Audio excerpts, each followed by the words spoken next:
दोस्तों नमस्कार। Colonel Ajay CEO Ajay astro money group first global astro finance digital channel से आपसे मुखातिब होता हूं। आज 2 मई सन 2025 शुक्रवार। दोस्तों, खाद्य तेलों में विशेषकर सोया तेल के अंदर एक उम्मीद लगाई जा रही है कि बायोडीजल टैक्स क्रेडिट बिल में के जरिए क्या तेजी बन सकती है या नहीं।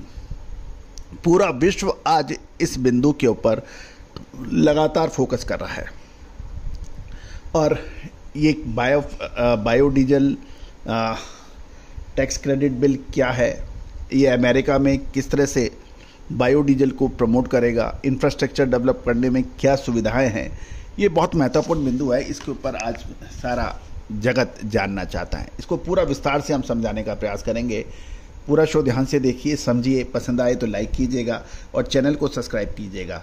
साथ साथ अगला एक महीना, मई महीना, क्या खाद्य तेलों के अंदर तेजी का हो सकता है या मंदी का हो सकता है, इस विश्लेषण के लिए आप हमारी विशेष अग्रिम रिसर्च रिपोर्ट के लिए आप संपर्क कर सकते हैं, जो कि सहयोग राशि अदा करने पर उपलब्ध हो पाएगी। जानिए रिपोर्ट विस्तार से। दोस्तों, खबर निकल के आ रही है कि कल गुरुवार को सीबॉट सोया ऑयल वायदे में मामूली तेजी देखने को मिली, जिससे अमेरिकी बायोडीजल टैक्स क्रेडिट बिल का प्रस्ताव और फंड्स की ताज़ा खरीदारी का समर्थन मिलने की उम्मीद है। जुलाई डिलीवरी अनुबंध जो है 0.11 सेंट बढ़कर 49.81 सेंट प्रति पाउंड पर बंद होने के समाचार हैं। अमेरिकी संसद ने बायोडीजल और सेकेंड जनरेशन जैव ईंधन के लिए टैक्स क्रेडिट को बढ़ाने का प्रस्ताव पेश किया। ये कदम नवीनीकरणीय ऊर्जा क्षेत्र को लॉन्ग टर्म स्थिरता देगा और सोया ऑयल जैसी इनपुट की मांग को समर्थन प्रदान करेगा, ऐसा माना जा रहा है। विशेष रूप से आयोवा और ओहायो जैसे प्रमुख अमेरिकी राज्यों को में इस जैव ईंधन ढांचे के में निवेश को बढ़ावा मिल सकता है, क्योंकि यदि ये बिल पास होता है और तो इससे इंफ्रास्ट्रक्चर डेवलपमेंट के लिए टैक्स क्रेडिट मिल सकता है। ब्यूरो रिपोर्ट के अनुसार कल गुरुवार को कमोडिटी फंड्स ने सीबॉट ऑयल तेल में अनुमानित 5500 कॉन्ट्रैक्ट की शुद्ध खरीदारी की। फंड्स की यह वापसी हाल की बिकवाली के मुकाबले एक सकारात्मक बदलाव है, जिससे बाजारों को मामूली मजबूती मिली। अंतर्राष्ट्रीय बाजारों में आइस कनोला वायदा बाजार भी मजबूत रहा। पुरानी फसल की सीमित सप्लाई और ग्लोबल वेजिटेबल ऑयल बाजार में सुधार के कारण जुलाई कैनोला $4.20 बढ़कर $696 प्रति मैट्रिक टन और नवंबर वायदा $2.40 बढ़कर $652.50 प्रति टन पर बंद हुआ। इससे निर्यात की डिमांड मजबूत है। दोस्तों, हमने आपको सोया ऑयल, सोयाबीन, मक्का और चावल, कपास के अमेरिकी साप्ताहिक रिपोर्ट भी अपने चैनल पे हम अपलोड की है, उसको भी आप देखना ना भूलें। दूसरी ओर यदि हम मलेशिया को बात करें तो मलेशिया गुरुवार को 1 मई के श्रमिक दिवस की छुट्टी के कारण बंद रहा, जिससे पाम ऑयल से जुड़े कोई अंतर्राष्ट्रीय संकेत नहीं मिले। क्रूड ऑयल के वायदों में नीचे स्तर पे तेज रिकवरी देखी गई।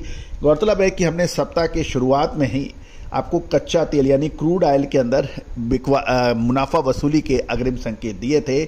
साथ साथ हमने अपने साप्ताहिक अखबार में भी इसका खुलासा किया था। बुरी तरह से पिटाई कच्चे तेल में देखी गई और उसके बाद कल मामूली रिकवरी निचले स्तर से देखी गई। दोस्तों, क्या होता है कि जब आप किसी विश्लेषण करते हैं, अनुसंधान करते हैं, रिसर्च करते हैं, तो उसके लिए बहुत जनशक्ति, लगातार प्रयास और अपार वित्तीय संसाधनों की आवश्यकता होती है और इसको पूर्ति के लिए हमें आप लोगों से सहयोग अपेक्षित है। दोस्तों, हम आपको अद्भुत चमत्कारी रिजल्ट देते आए हैं और आगे देते भी रहेंगे, लेकिन ये चमत्कारी रिजल्ट एक सीमा तक ही मिल सकेगी यदि आप इसमें सहयोग नहीं करेंगे। मुझे बताते हुए बहुत हर्ष और खुशी हो रही है। आज Malaysia, Indonesia, Singapore, Brazil, Argentina, United state of America, China, Bhutan, Nepal, Sri Lanka जैसी कंट्रियों के लोग आज आगे बढ़ रहे हैं और इस अनुसंधान पद्धति को बढ़ावा दे रहे हैं, सहयोग कर रहे हैं अनुसंधान के अंदर, और उनको लगातार हम रिसर्च रिपोर्ट दे रहे हैं। आप पीछे क्यों हैं? आप भी संपर्क कीजिए, बात तो कीजिए। क्रूड ऑयल वायदा की कीमतों में भी गुरुवार को कुछ रिकवरी देखी गई, जिससे वेजिटेबल ऑयल ग्रुप को भी समर्थन मिला। गौरतलब है कि जून WTI क्रूड ऑयल अनुबंध $1.03 यानी 1.77% चढ़कर $59.16 प्रति बैरल पर बंद हुआ। अमेरिकी शेयर बाजार में भी तेजी से जोखिम लेने की धारणा मजबूत होती जा रही है। वहीं रूस पर संभावित नए प्रतिबंधों की आशंका ने भी कीमतों को समर्थन दिया।